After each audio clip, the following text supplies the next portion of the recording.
Good morning, everybody. It's lovely to be here with you all this morning and to feel the practice energy of the Upper Hamlet.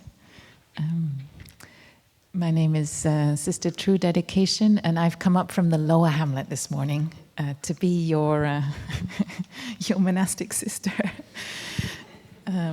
We're mixing all the different hamlets up, so some brothers have gone also to New Hamlet and Lower Hamlet. This morning we have a session of questions and answers, and so here on the panel, myself, Brother Phap, Brother Dharma friend, whom I'm sure you all know from your week already, the abbot here, and on my right, Brother Tich, also from Upper Hamlet, also from India, who I'm sure many of you have also got to know in this retreat already.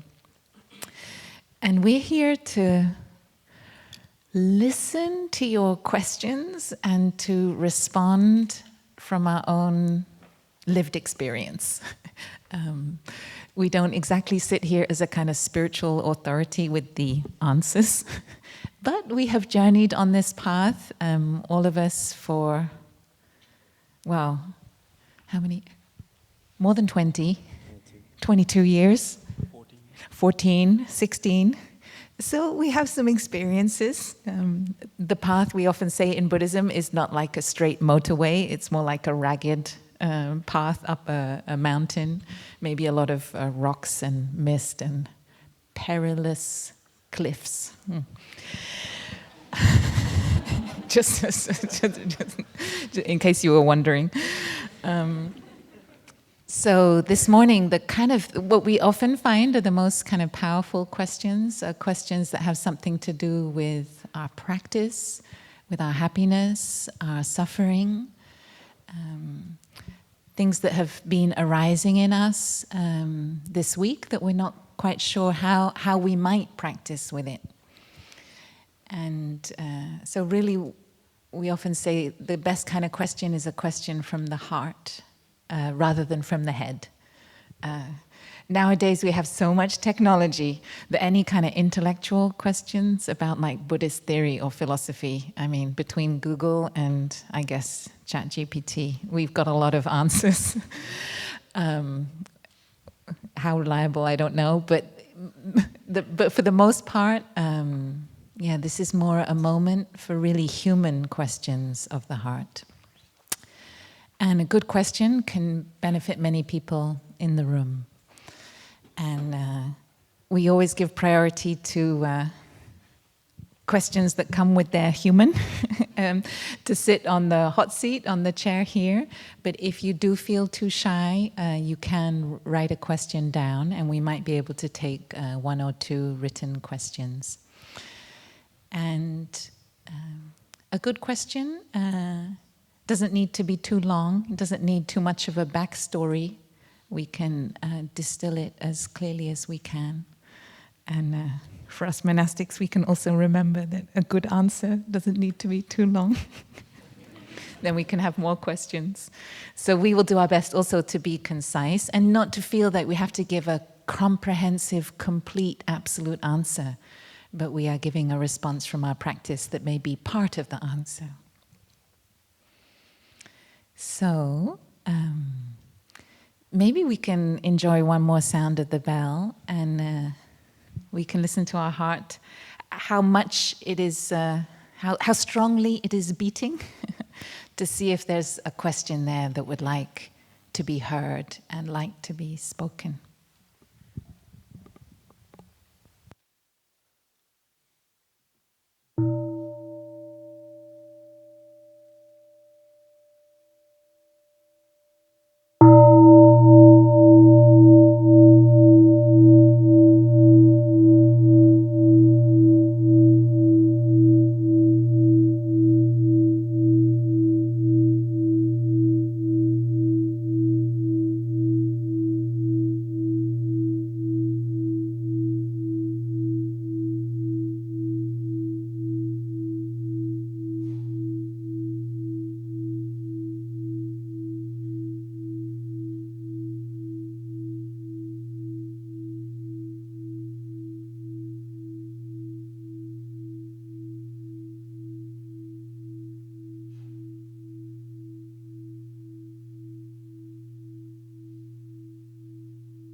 So those of us that have a question are invited to come around and come to sit near the chair here, and we can make a line.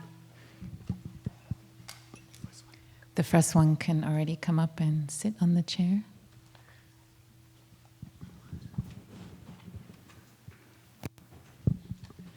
Okay, people, the answers are going to have to be really short. So we have a kind of rhythm for doing this. So before each question is asked, we will listen to a sound of the bell to support both the questioners and the answerers. So let us enjoy a sound of the bell before we hear the first question.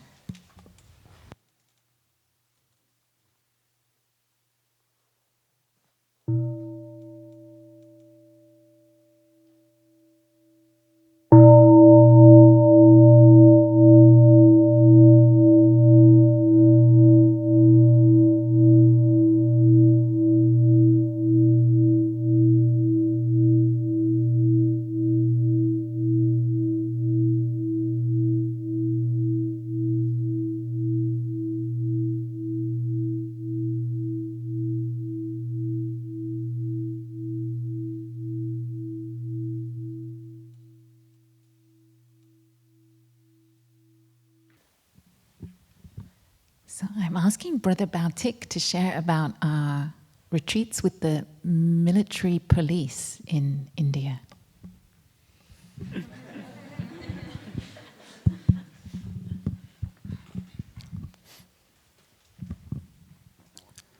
So dear respected Thai, dear community, thank you for your question. So I think this is a question around right livelihood. So a sister was sharing, in India we've been working with the military. So this is the border police, like they protect the borders of India. And we've had a chance to offer mindfulness retreats for them. And it's been something very beautiful because they actually have a very difficult life. They have to stay away from their families. And then, so during the Dharma sharing, they were sharing all the difficulties that they have to go through to protect the country. And they really soaked up the practice. They practiced so wholeheartedly because it's something they really needed, because they had so much difficulty in their body and mind. But I think speaking more generally, our teacher would always ask us the question, what is your deepest aspiration? So I think we can all ask ourselves that question, what is my deepest aspiration? I think we all have a certain amount of time and energy in this life, and what would we most like to do with that time and energy? What do we want to contribute? What do we want our legacy to be? And these decisions that we make, what is it based on? Like our choice of career, what is it based on? Is it based on a collective idea of success or happiness in our society? And also our individual idea of happiness as success? That's one question. Is it based on fear? I think we all want security in life, which is also very normal, to want to have a stable, enough money and enough livelihood. Or is it really based on our deepest aspiration, based on understanding and love? So we can look deeply into that. So one way is to reflect deeply on that and see what comes up for us. But for me personally also,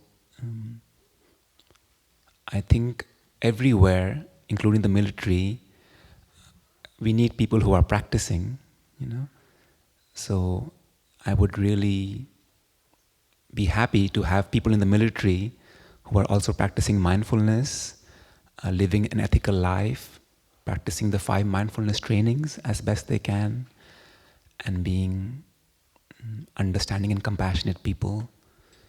So I think that military service can also be compatible with mindfulness and ethics also. So that's my answer in brief. Maybe my brothers and sisters can add on if they like.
Yes. Dear Thai, dear friends, dear siblings. Oh, the heart. And this is a question that has lived with me for many months now, and I encounter it every week, so it's a complicated one. I have a dear friend that is struggling with an eating disorder. It's very difficult. I have a dear friend that is struggling with an eating disorder for some years now. They have looked for professional help. They are doing what they can, and I see that they are really strong. I admire them very much. However, the emotional support is not there. And they have put most of it on me, which is very hard.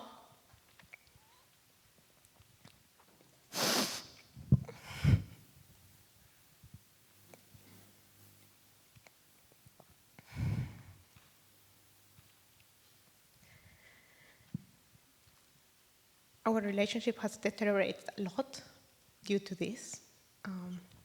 It weighs a lot on me, and as I said, every week I encounter this question again and again because I feel more than I cannot offer that support anymore. I feel that I cannot give them the support that they need, and it is taking from me quite a lot of energy. So I feel I have come to a point where I need to tell them that we cannot continue doing this. But I'm very afraid about the consequences on their mental health, their feelings of rejection. So yeah, any insight on how to do that? Because I really feel it's the path to go for them and for me. And it comes from a wish for them to recover as soon as they can. Thank you.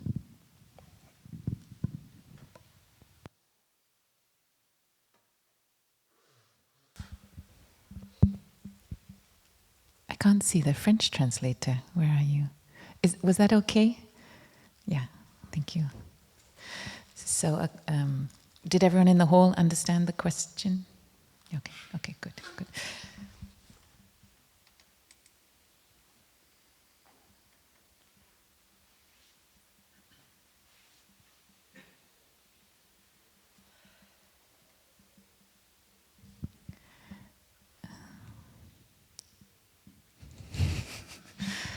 So, dear friends, I think this question is probably one for many of us who find ourselves being the main source of support for someone who is suffering.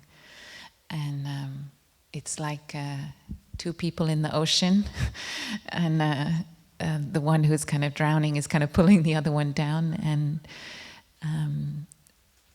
we know we need to take care of our own solidity before we can help the other person. Our teacher even used this example, and I hear it very often now, like putting on our own oxygen mask in the airplane before we help someone else put on theirs. It seems to me that you have a lot of clarity about what you need to do. It's a question of being skillful and identifying the new source of support to be around your friend. And probably, whether it's in the case of eating disorders or severe depression, there are professionals who are really trained how to accompany people through really difficult moments. So to set some healthy boundaries,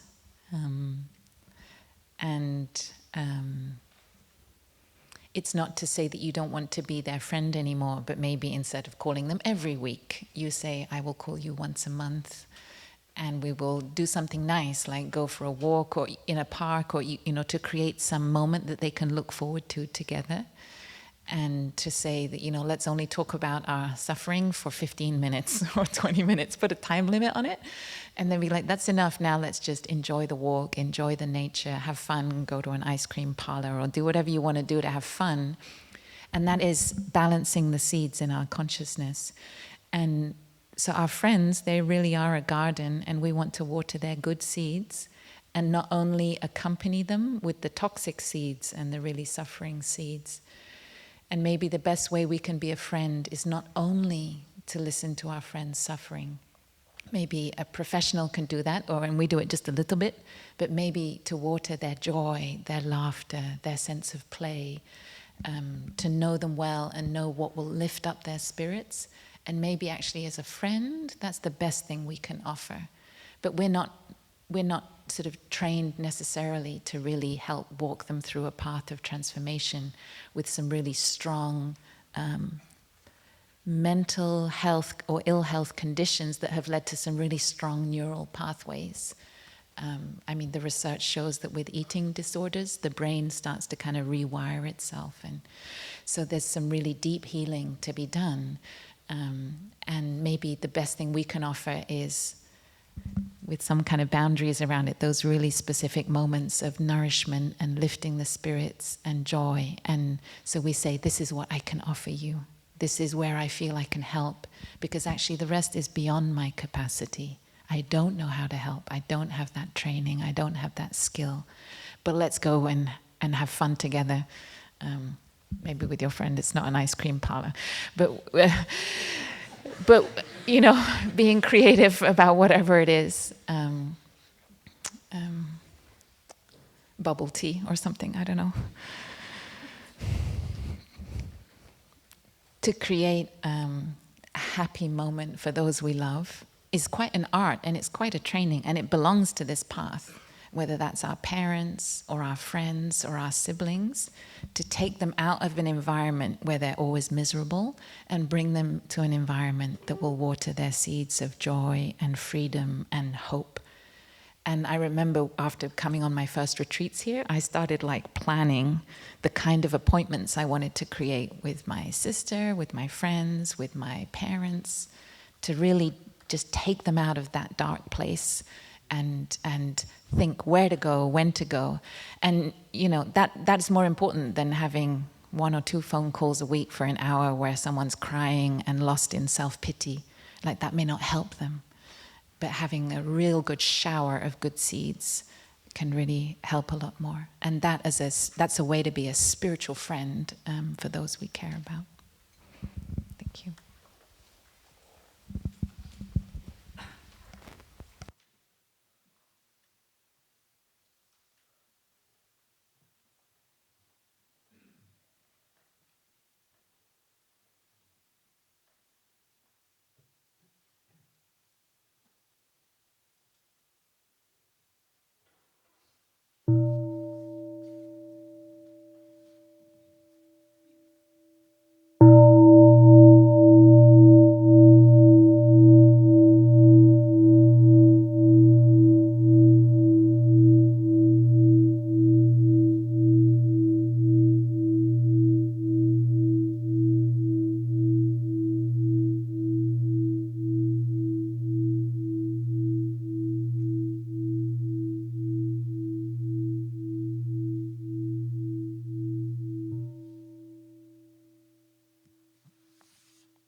dear Tai, dear Siko, dear friends. I have two questions, if I may. The first one would be how one can stay in touch with the news happening in the world and at the same time stay in a healthy mind and avoid mental difficulties that may arise from too obsessive following of that. And the second would be if you can elaborate on the relation between the mindfulness practice and sleep, and maybe sleep deprivation to some extent that is appropriate for this format. Thank you. For the sleep part of your question, what do you mean the connection between mindfulness and sleep deprivation?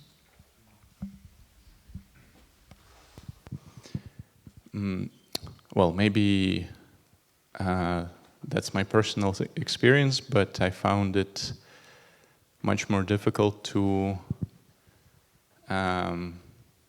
be present in the moment when I am sleep deprived.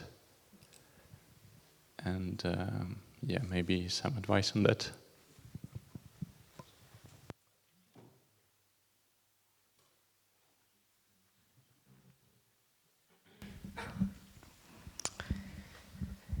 Dear friend, I think the practice of watching the news and the media, it comes to the big word. Sometimes I have it on a card, moderation.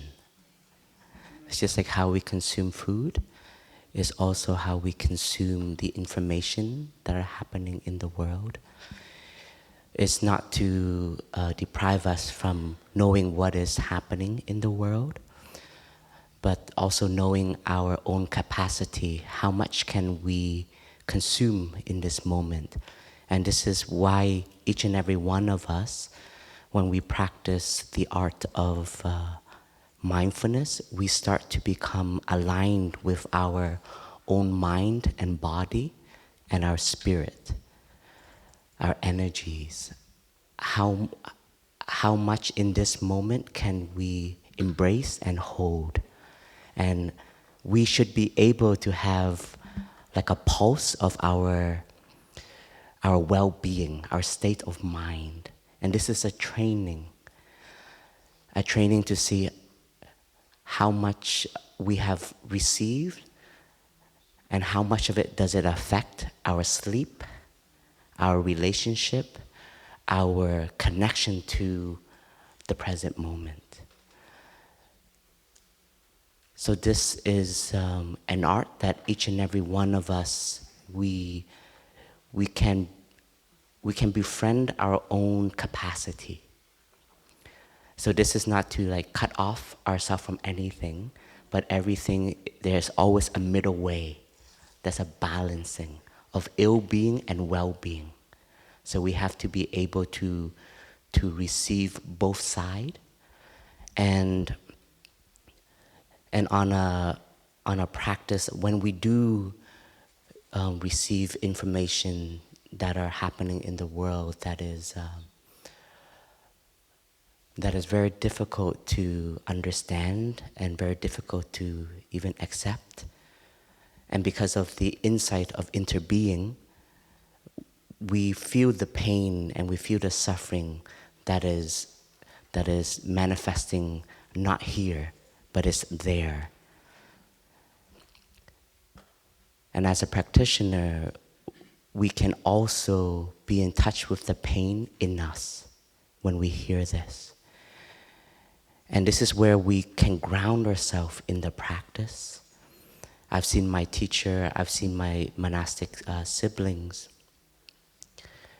really holding the information that we've received, the news that we have heard, and allowing the emotions of pain to be present.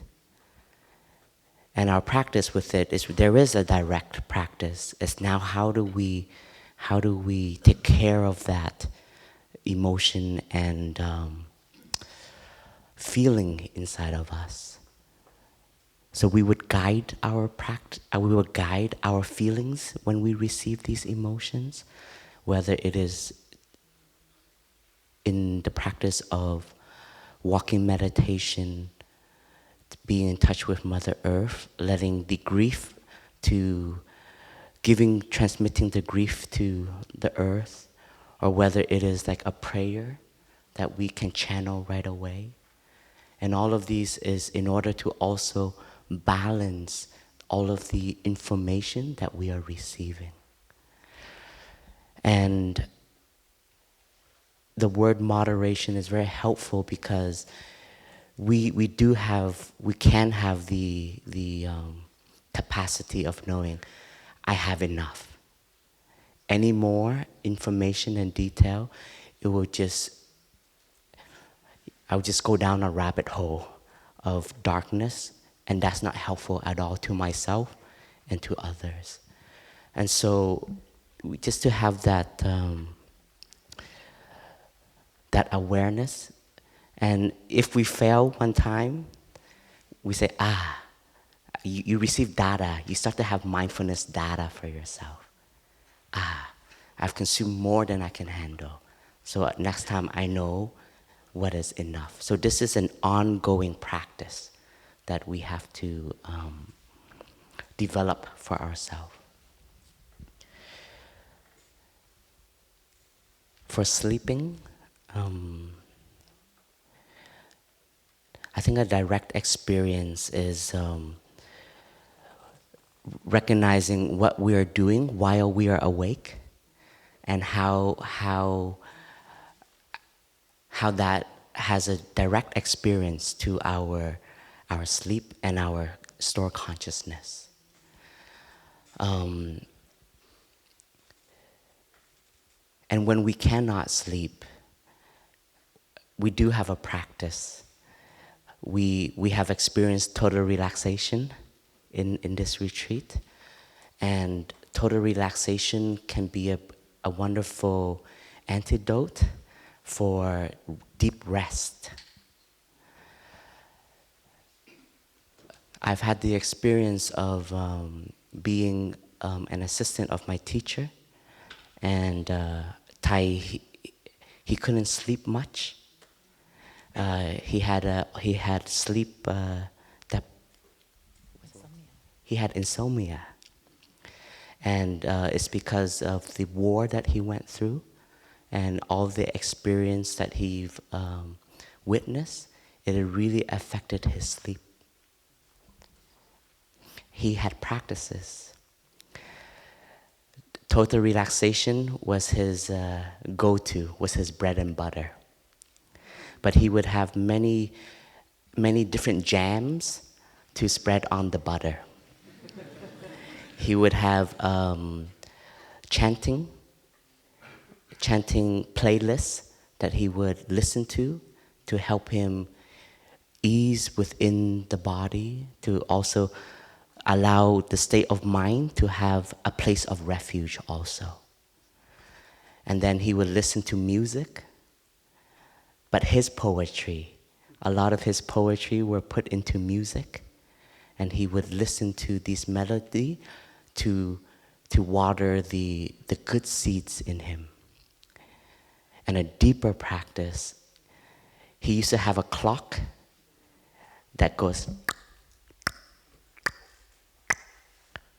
and he would put it right next to his ear, and it becomes ASMR. But he would listen, and he would actually count his breath, how deep, one in-breath, how many seconds, and one out-breath, how many seconds. And sometimes it helps him to fall into a deeper sleep, or give him short minutes or pauses of deep, deep rest. So it is training the body to not be restless in that moment of we cannot sleep. So you find a foundation where you can guide your resting. And sometimes we would travel a lot, and in his pocket he would always have a watch. And that watch was the Now watch, and we made one specifically for him that made the click. And this watch became his companion. So when we would fly, like a 12-hour flight from France to Hong Kong or to San Francisco, on the airplane, he doesn't watch the entertainment screen, and he would put the clock in his hat. You know, it folds up, and he would put it right in his at his ear, and then it becomes a tool for rest. So I'm sure, I mean, I'm a victim of this, and I'm sure many of us are a victim of this. When we can't rest, we go to our screens. And our screens can take us very far and wide into many multiverses. And I think we have to find, and we have to allow ourselves to have different landing places that we can direct ourselves to the practice of relaxation, of resting. And even the resting of in and out, whether it is not a deep 5-hour or 4-hour, but even if it's 2 hours. But the other times we're able to really just let ourselves not consume, but let our whole body consume the rest, consume the nothingness. And this is much harder than we think. And we can really do a deep body scan and guide our awareness and allowing each muscle, each organ to rest with our breathing. Good luck.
Dear Thai, dear Sangha,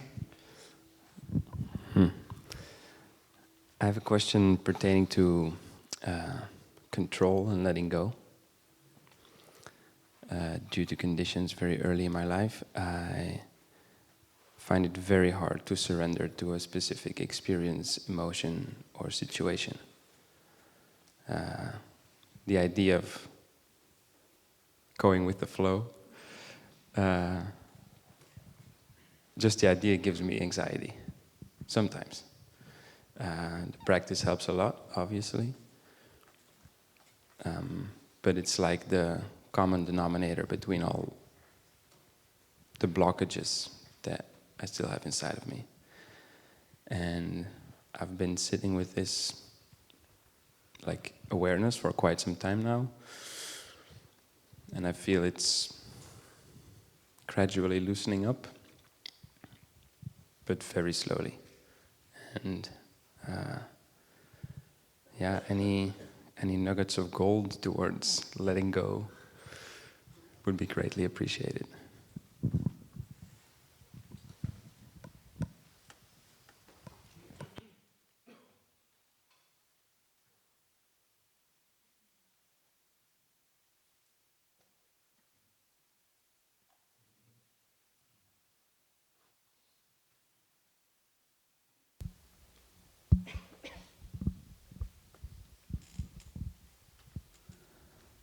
So you mentioned that this is also a result of something that happened in the past and maybe in your childhood. So I would say to go back and take care of the inner child within us. We had the meditation on the inner child one morning, and I think all of us have a wounded child inside of us. I do also. So our practice is to really go back home and take care of our wounded child inside. So to really sit and walk and listen to that child and be present for them and embrace them, and slowly that healing will take place. Our inner child will heal. And so to have a lot of love, patience. There's a really beautiful book by Thai called Reconciliation, Healing the Inner Child. And for me, this is something amazing, like what happens in our childhood. When we're very young, we can carry throughout our life and really impacts our life in many ways.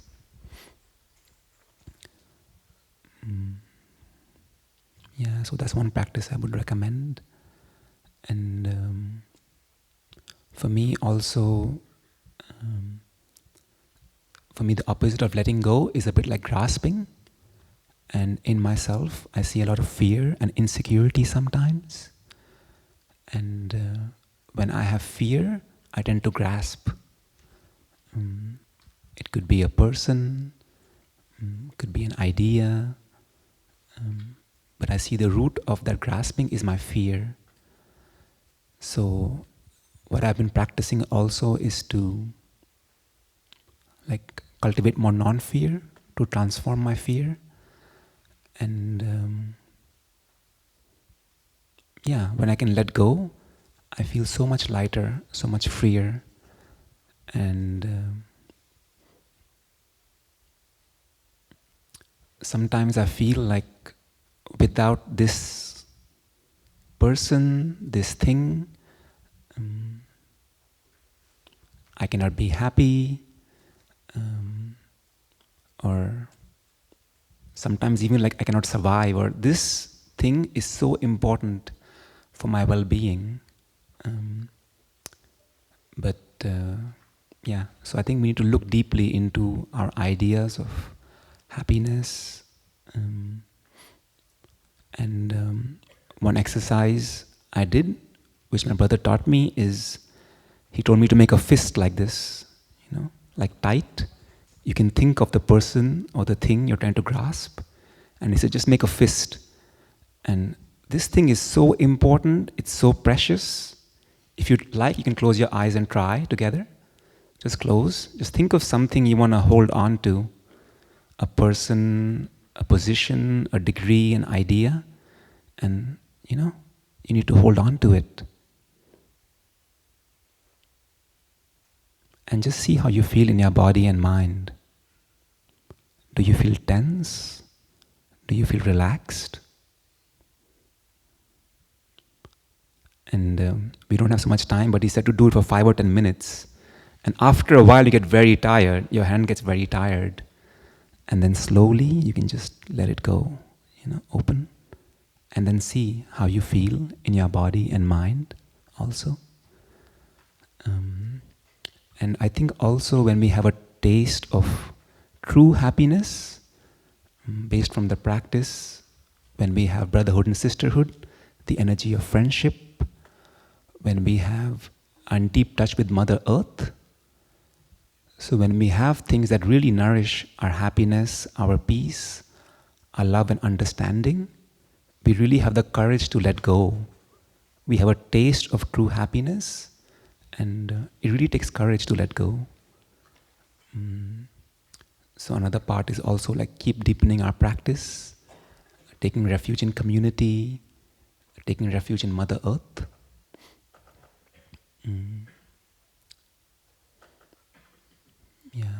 And in Plum Village and in Buddhism, letting go is one of the highest practices. I think it's a lifetime of practice to let go.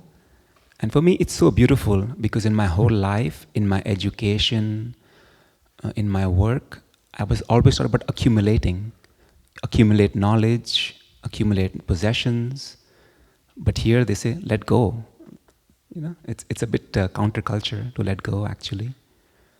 And one more thing I want to say is also have like compassion for yourself, because, yeah, maybe we have some wounds from our past, from our childhood, from our previous life, that lead to this some grasping or a fear of letting go. So just have self-compassion also, and just have some patience. And with time and with the practice and with the help of community, I'm sure that we will be able to let go more. Thank you. Can I just add just a little bit on our brother sharing? I do a lot of planning for the community. I do a lot of facilitation and a lot of meetings. Hours and hours of meeting, more than sitting meditation. And of course, I also want to be very in control of these meetings and these sessions. But I realized that the opposite, if I control so much, then I don't allow connections to happen. Because then I just hold on to a story, I hold on to a project, I hold on to an outcome that I want. But my training and the greatest outcome is not my own happiness, but it's the happiness for the bigger, the other self that is outside of me. And that already is in a practice of letting go. So I can plan as much as I need in order to help facilitate something, but in the work of true collaboration, you have to let go. Because if you don't let go, the greatest masterpiece won't be there. It will be just your piece. So a great artist, and all of us are artists, is the openness and the space that we allow to happen. And that is also indirectly developing our trust to the unknown. So we have so much potential, and our potential will not manifest yet because it doesn't have the right conditions yet. And it can only manifest when you let go and go with the flow. And just one example, the Dharma Talk I offer to all of you, I had a thread. That's all I had. And I listened to my Dharma family from the previous sharing. So many of them are practicing to be with the flow and to let go. So I took that as my own practice for that Dharma Talk. And the unknown that happened was I shared to all of you the first time ever publicly to my community about my mother's miscarriage. That was not planned. And the story about my mother was also not planned. So sometimes it is because of the trust of that moment and because of the flow, then I was in the moment, I connected to each and every one of us in the hall. And in my heart, I felt this is appropriate to share. But if I stuck to my script, it would have been very boring. So that's what the present moment is not just, it's just not a concept. It's a continuous practice of being in the flow of the present moment. And I've learned so many lessons in planning and letting go. We plan in order to have a thread, a foundation, but the seeds that are already present, we also have to trust. We have to trust, and maybe we're just one element to water those seeds, those potentials. And just to riff on Brother about this sharing, and the biggest nugget and not to letting go is, what is our fear of we're letting go of? And that can be a whole life journey. And all of us, we all have knots that we are still trying to loosen up inside of us. And when we're holding on to something, that means, what is the story? What is the feeling around that? Does that give us safety? Does that give us protection? And always ask ourselves, are we sure? Are we sure in this moment? Maybe 5 years ago, yes, I can't let go. But we're 2024 now, in this present moment. Is this story still important to me? Are we sure? Thank you.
Dear friends,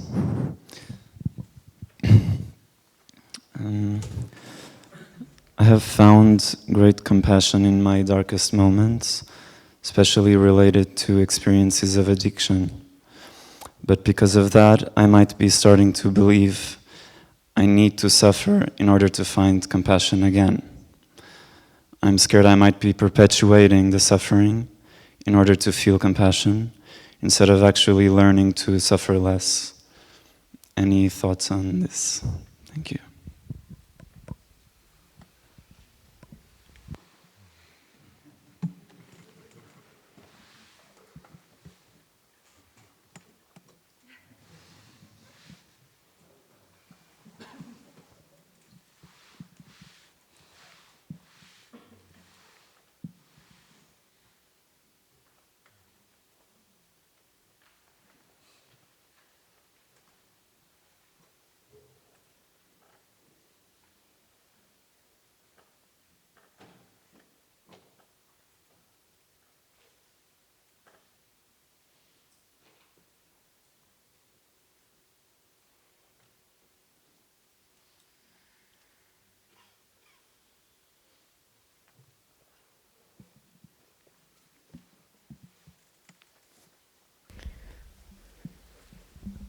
Thank you for this question.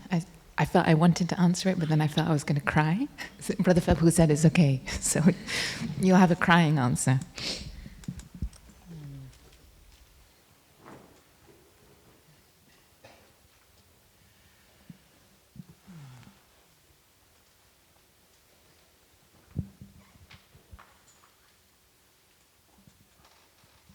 I think I've had the same experience. But what I'd say is, I think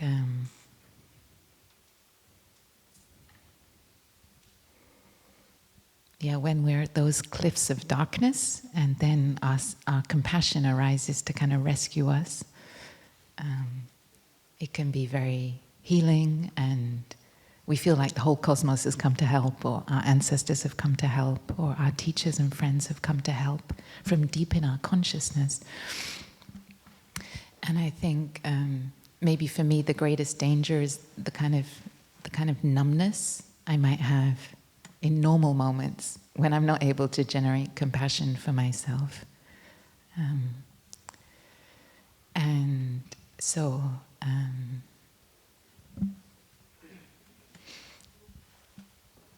I think we've spoken a bit about being with our inner child or our inner voice.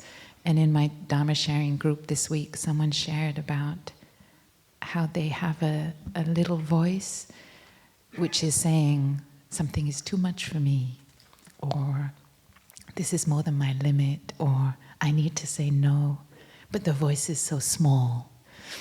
And I also started crying in the sharing when I heard that, because I thought, oh, I think this is also true for me. Do I give enough space to listen in normal moments? Not when I'm in crisis, but in normal moments, can I hear that inner voice?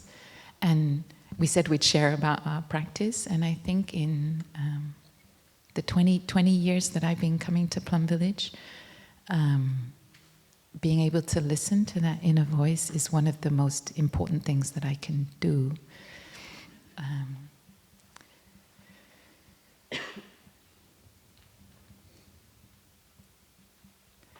And in a way, I think you have the answer in your own question, because, of course, if we wait for the crisis to listen to that inner voice, then we're effectively creating a situation when we're only truly in touch with ourselves when we're in our deepest pain or our deepest darkness. But I think the challenge, the mission, is to be in touch with ourselves in a more subtle way, like the subtle, small darknesses, like in each day, when something is too much or too far. And it's a kind of intimacy with ourselves in our normal life, where maybe our boundaries are being broken all the time and we're not acknowledging it.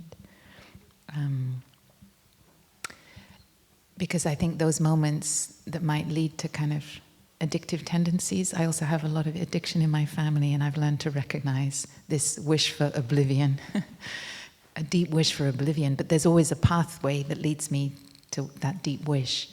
And so the trick is to get earlier in that pathway, all of those little instances where it wasn't quite okay, and that's not quite okay, and that's not quite okay.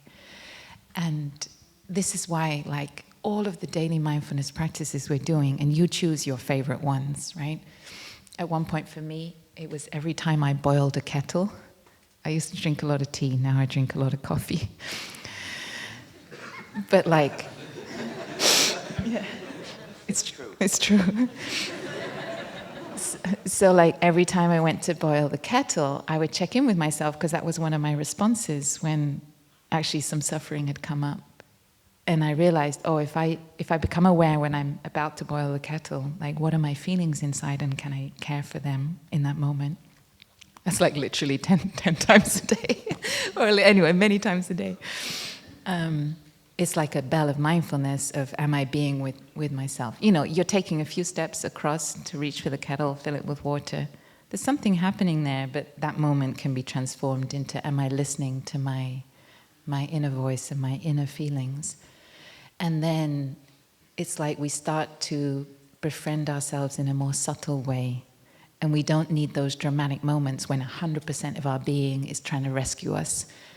But we're developing a way of being our friend, and hearing the subtle undercurrents that are actually there. So it's a kind of, I realize it's a bit like an ocean with different currents. And when there's like a tsunami wave, like emergency, we have the sirens, we mobilize and we help ourselves. But learning to feel these more subtle waves, I feel I've got to know myself a lot better. It's still a work in progress, but it's, and then I can feel these impulses that I would associate with kind of addictive behaviors. I feel them coming up. I'm like, oh my goodness, like I see it. It's there as an impulse coming from our consciousness, coming from our ancestors. And it's like, I see you. So now I have a thing, it's like, hello, oblivion. I see you. I see you coming and looking, looking like you're a solution, but you're the problem. It's very interesting, and I associate it with a particular lineage of my family, up to my grandmother and beyond. And so sometimes I say, hello, grandmother. It's a grandmother I never met, but I've met her in my consciousness. I feel her, I know her, and I say hello. And she never had a spiritual practice, so I'm also doing this for her. So I think it's also important to, as we were saying, to expand to ourself beyond this body, to not always feel something is only our problem, only limited to us, this form and these feelings, but it connects to our collective consciousness, what we're consuming, but also to our ancestors. Thank you.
Dear Thai, dear Sangha, dear family. So, first challenge the microphone. I'm really, really nervous. Also very happy to sit here. My question is also about inner voices, maybe. So I feel that I'm often very harmful in talking to myself. And often when we talk in the mindful practice about hello feeling, you're there, you're welcome, I feel like, oh, that's a nice way of talking to oneself. But I see that in my daily life it's really difficult to do this, and that I'm covering up a lot of my feelings because I like my inner voice is telling me, oh no, don't look there, it's, don't really have the right to suffer right now. And I also feel that I have a lot of regrets about choices that I made in my life and about the place that I am in now. And I feel that I somehow, maybe sometimes I have lost the trust in myself. And therefore I have also kind of lost the nice voice, the trustful voice. That's reconciled with myself somehow. So yeah, that's not really a question, but a feeling.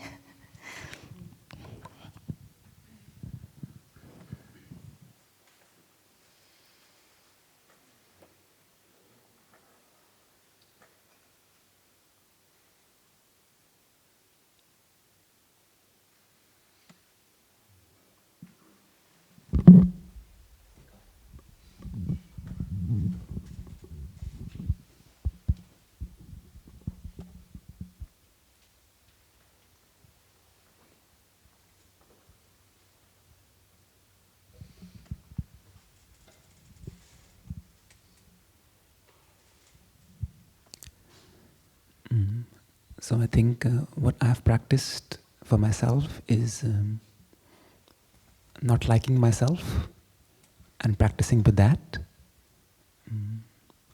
I think when we come to Plum Village,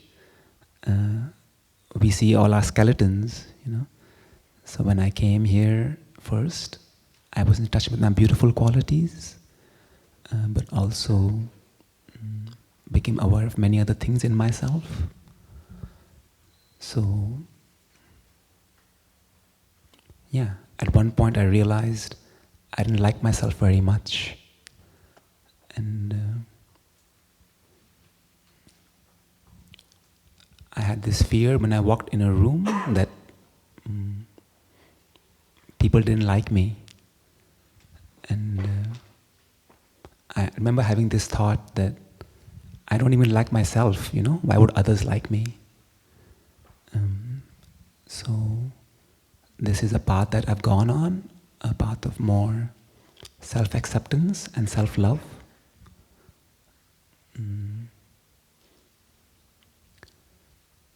So one practice that I really like is the practice of loving kindness meditation or metta meditation.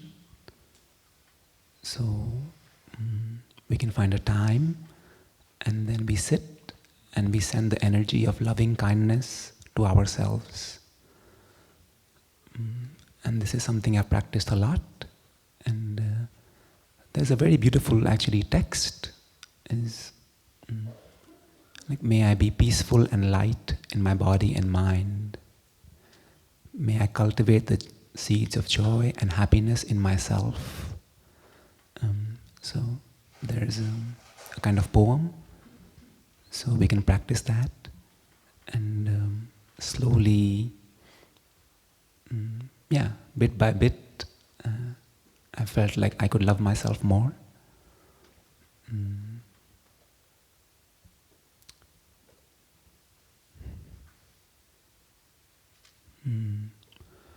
And I think it also really helped me, or can help us, to also be surrounded by people who are very loving, very understanding.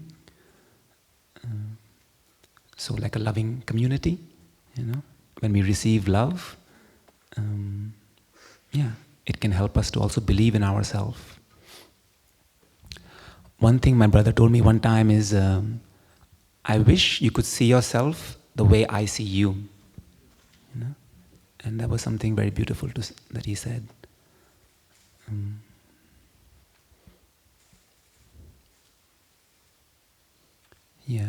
And our teacher has shared with us that we are all wonders of life. I think he was asked a question, how do I love myself? And he said, we are all a wonder of life. Our body is a gift from our ancestors, our blood ancestors, our spiritual ancestors, a gift of the earth, the sky. And so many conditions have come together to make this life possible, to make this body possible. And we have so many beautiful seeds, so many beautiful qualities that we have inherited also from our ancestors. And part of our practice is really to nourish those beautiful seeds in us. So, I hope we can all come home to ourselves and touch the miracle that we are. And for myself, I've also learned to do that more and more. So, also this path of accepting myself and loving myself is also a journey. For me, it's not been like a one-day thing, but I can say that like now, compared to 14 years ago, I do love myself much more and accept myself much more. And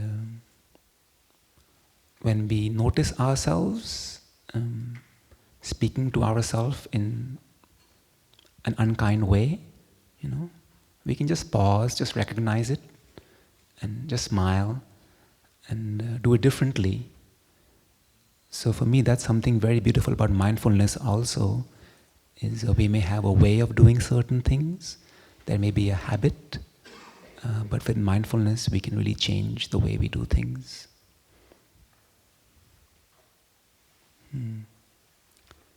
So looking at you, or looking at all of you, I have a lot of confidence in you. So I hope we can all have that kind of confidence in ourselves also. Thank you.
So, dear Thai, dear Sangha, dear friends, I think my question relates to how do we, when we're trying to develop a practice of mindfulness, to be in the present moment and look into like our habits, energies, and our seeds. How do we do that while at the same time we're experiencing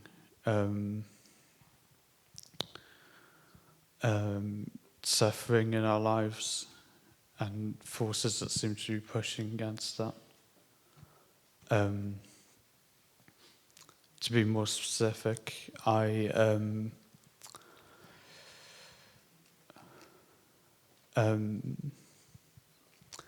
of the things I've read in Thai's work is about how we can find, through breathing, we can find conditions of happiness in the present moment. But often in my daily life and in the environments I'm in, it's very hard to find those conditions. And I also I'm experiencing at this point in my life a lot of fear, just a generalized fear about where I'm going and how things will turn out. And that makes it quite hard to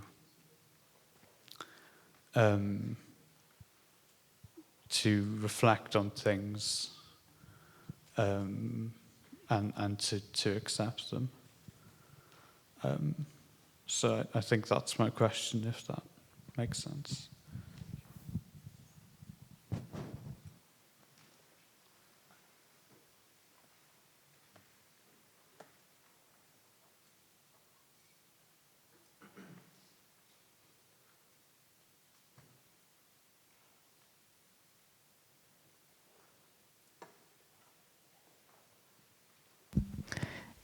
Thank you for this question. So as Brother Phap has shared, we need to be kind of artists of our day. So if our workplace is not an environment, well, we have the idea, if I take a mindful breath and touch conditions of happiness, none are available here. So, some of you may have heard me say this before, but I used to work in a newsroom, and I practiced. It was in the days before lots of cell phones, so I'm showing my age. So every desk had a phone on it, and then we would receive calls from different journalists. So there's phones going off all the time, like phones look like that. And so one of the things I learned in Plum Village is that we will breathe 3 times before we answer the phone. And I was a junior in the team, and so I was like, well, that is my rebellion. That is my act of rebellion. I will come back and I will breathe, and my breath is the freedom. Like my breath is the happiness, right? Because my colleagues, my boss, they don't own my breath. This is my moment. And it became something as simple as I'm alive. I'm alive and I've got the right to breathe before I answer this phone. And often the journalists were very stressed and panicked. And so I needed that breathing to know how to help them with whatever story they needed help with. So it was 3 breaths of, I know I'm breathing, I know I'm alive, and somehow this is my freedom to breathe. My boss didn't appreciate the 3 breaths before picking up the phone, so sometimes you hear her yell, answer the damn phone! But then it kind of made me more rebellious, because I was like, no, this is my moment, this is my freedom, and I'm going to take it, and you can't make me answer the phone in a rush, like I won't do it.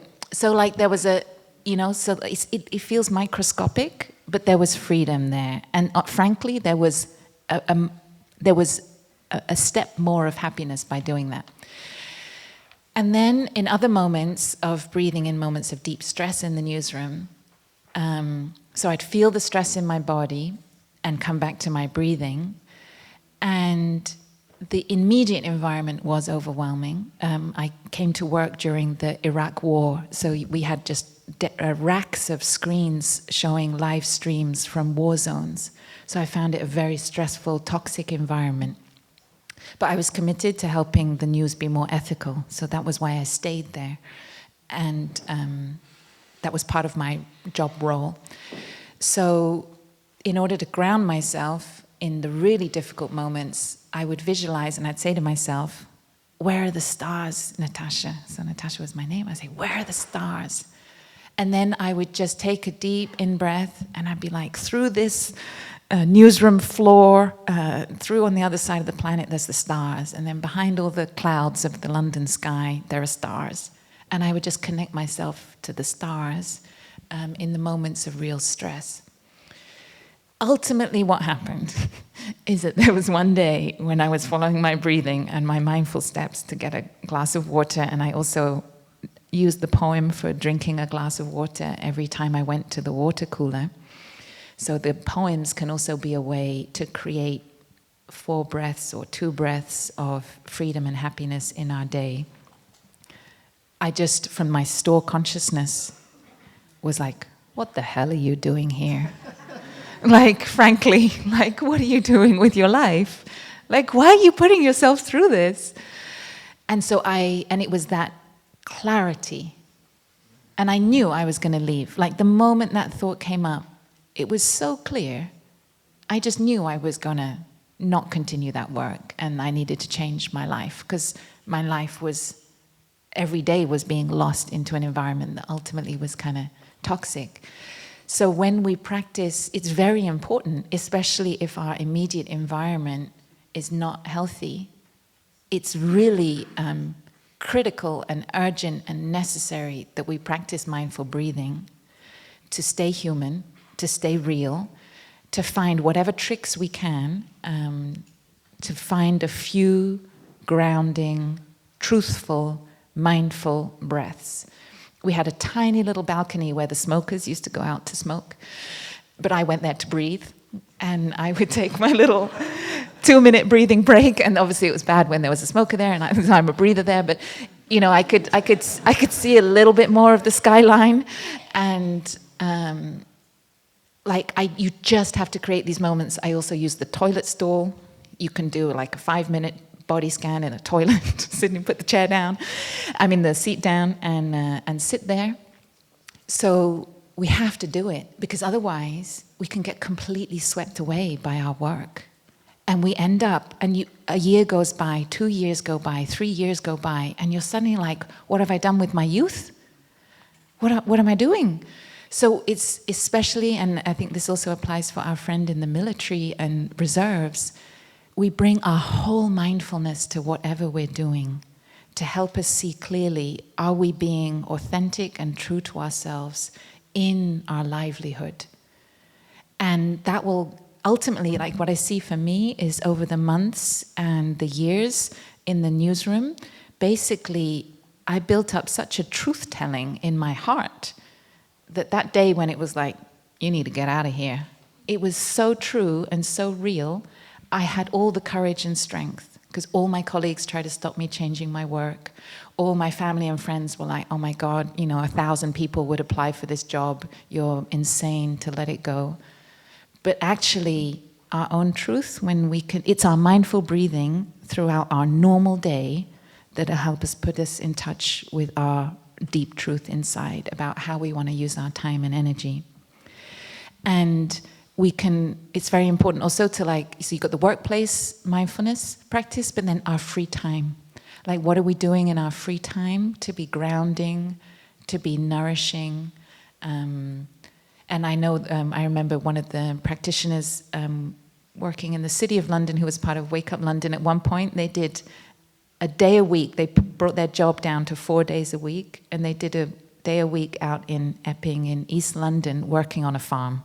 He was like, in order to survive the city 4 days a week, I need to work on this vegetable farm 1 day a week. So we just make choices and we can live more simply. We reduce our income a little bit and we do something that helps us be more in touch with ourselves, with our truth and with our values. And the same is if the challenge is at home and in the home context with family members or housemates. We have to have a real strategy. How am I going to stay sane?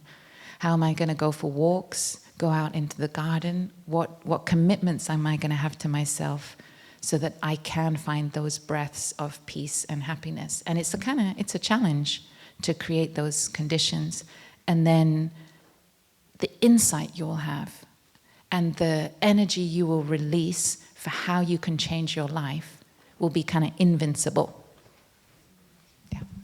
Thank you.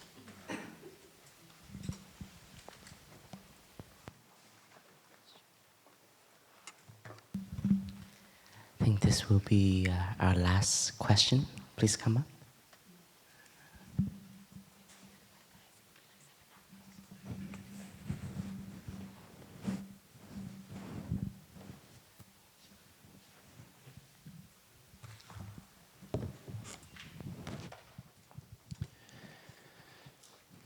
Dear Sangha,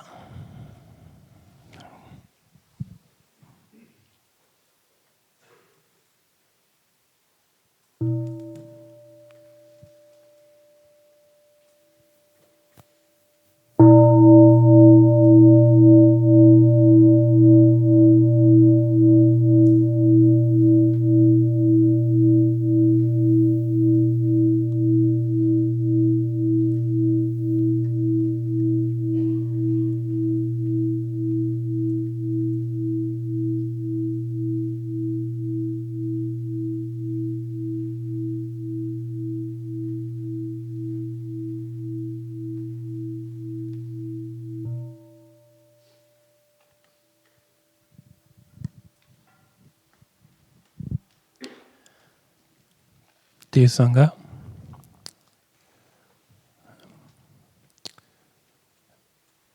I find that wherever there is conflict, there is a reality of injustice that can be discovered if we trace it temporally.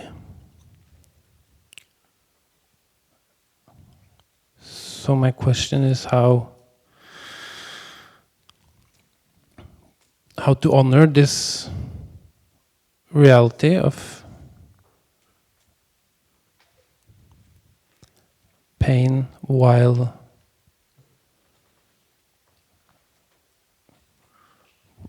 pain and anger, while still attempting to approach conflict.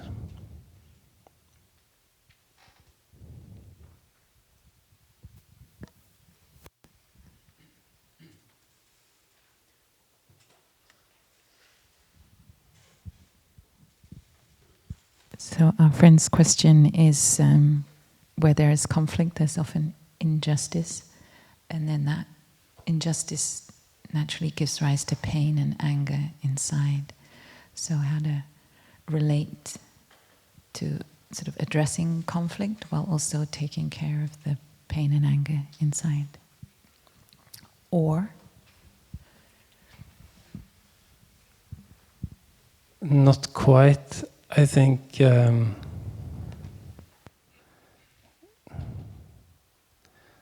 injustice is the source of pain and anger.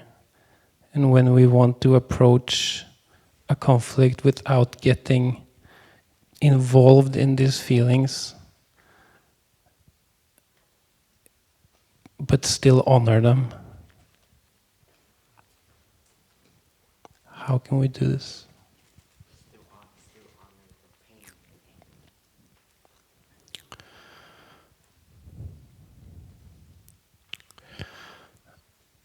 Yeah, I find that if I tried to approach a conflict from a mindful state, it can be easy to disregard the reality of anger.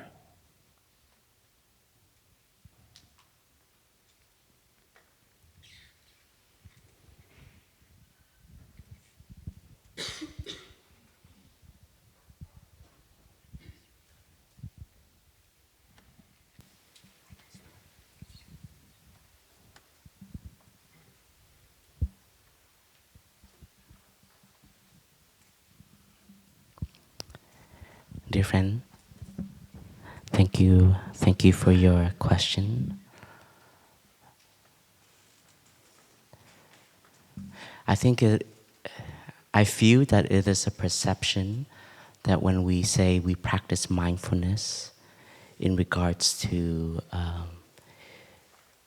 being in touch with injustice and suffering, that we have to get rid of our anger. That mindfulness and anger are two separate things.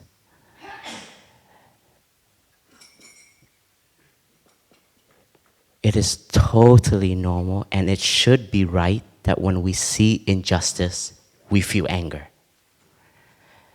Because anger is a bell of mindfulness in this light to tell us that something that is happening is very wrong. And if we don't feel anger, then in a way, then we are ignoring the present moment. We are ignoring what is happening. And there are so many people in this planet that chooses to ignore the injustice for their own benefit, for their own privileges, and for their own idea of their life. But here, what I would like to just offer a shining light in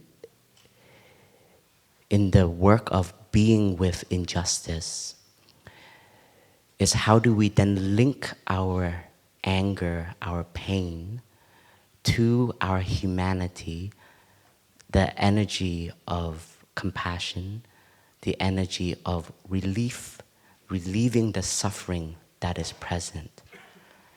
And I once had a wonderful conversation with an author, and he works a lot with injustice and racism. And as he was teaching, a lot of his students asked him, "Teacher, why don't you use your anger to write?"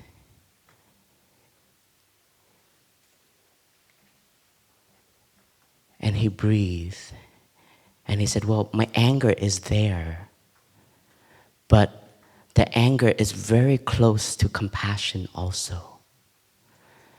And the anger, it awoken his pain and his feeling, his sensitivity to be able to articulate in order to shine the light to what the suffering is.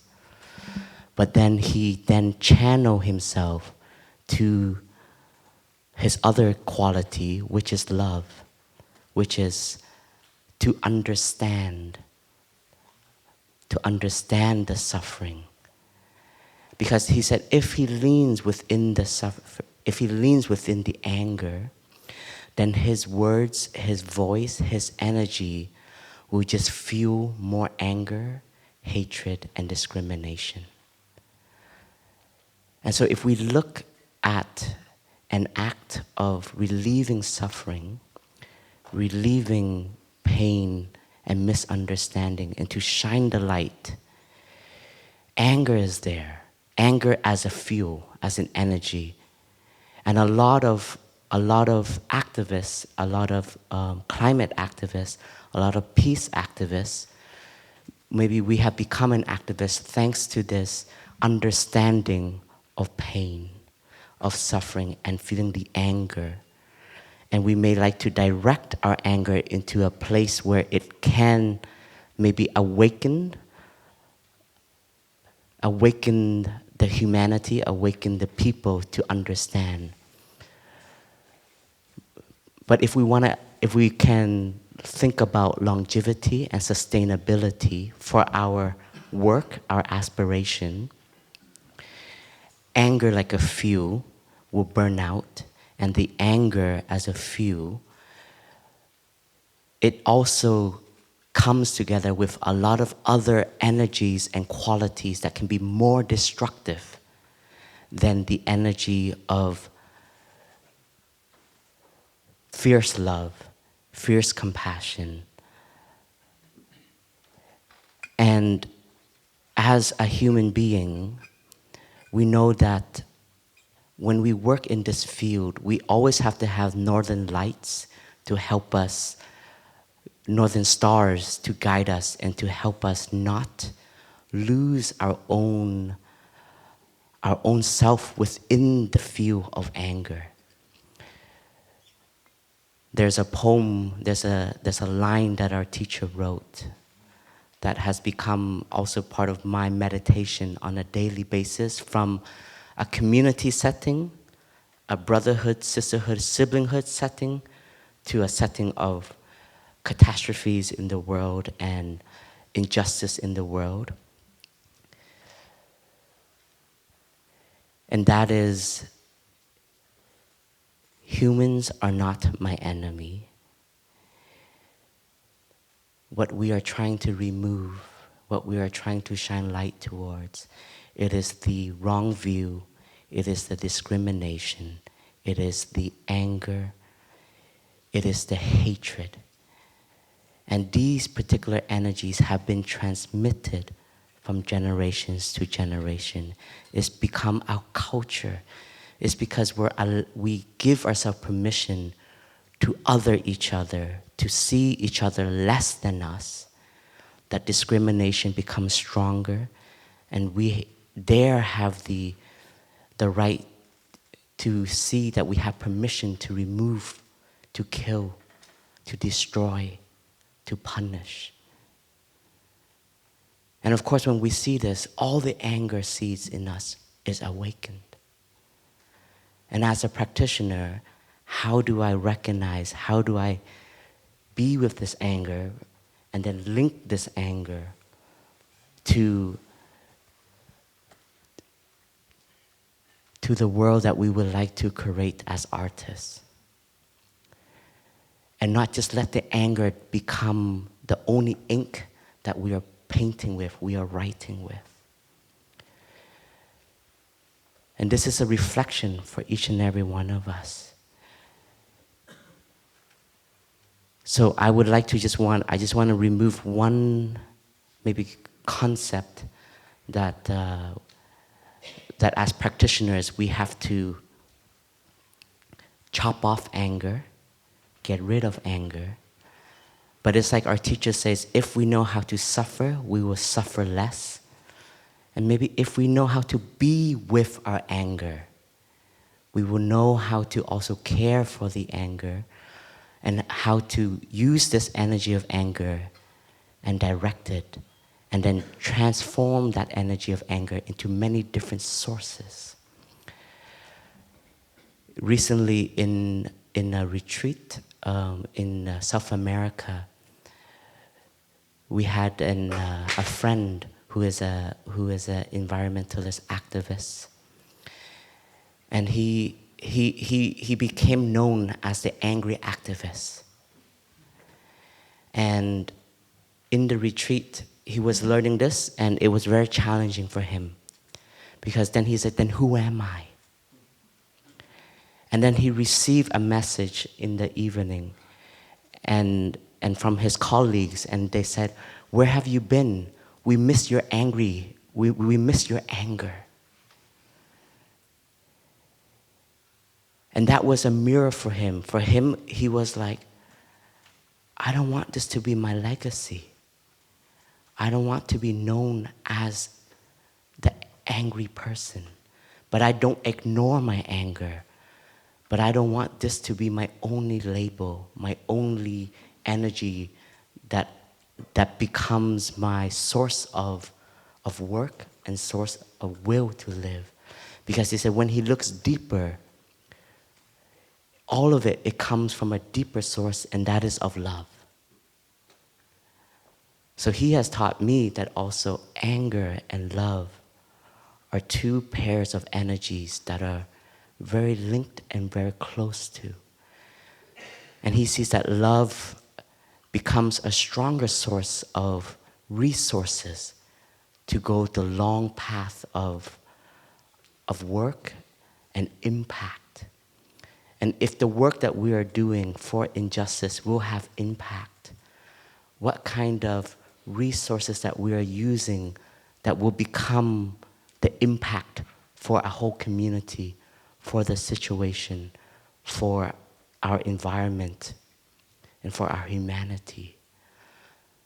So I think this is where I would like to just add this deeper looking at anger, this deeper looking at injustice, and how do we also generate other resources that we have inside of us to accompany, to take care, and to channel and to direct our anger into voices, into actions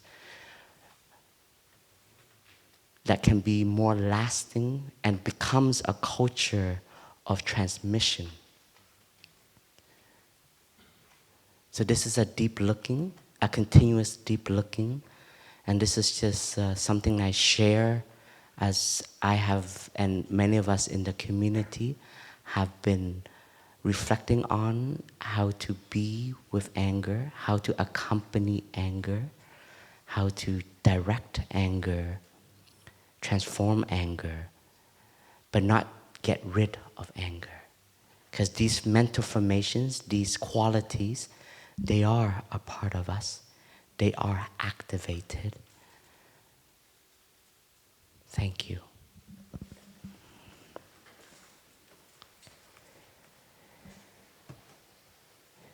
Dear friends, I just want to be, I know there's a few more friends, but I also want to be aware of the time and energy of the collective community.